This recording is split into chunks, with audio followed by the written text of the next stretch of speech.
perro, sueñan los nadies con salir de pobres.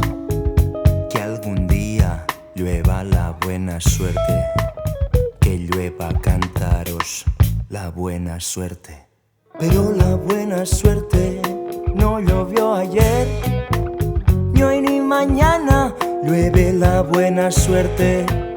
Ni en lloviznita cae la buena suerte, por mucho que los nadies la llamen y la llamen. Y aunque les pique la mano izquierda o se levanten con el pie derecho, empiecen el año cambiando de escoba.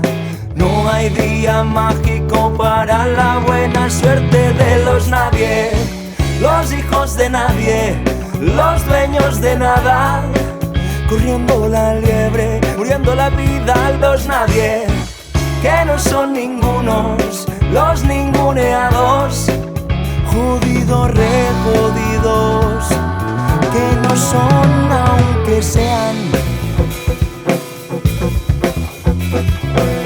que no son aunque sean.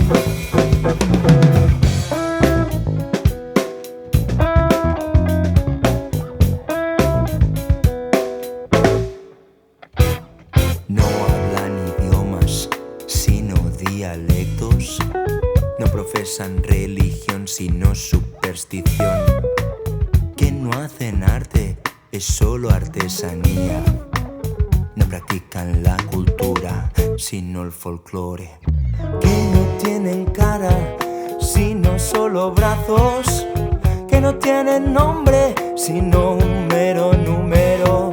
Los nadies no figuran en la historia universal, sin la crónica roja de prensa local.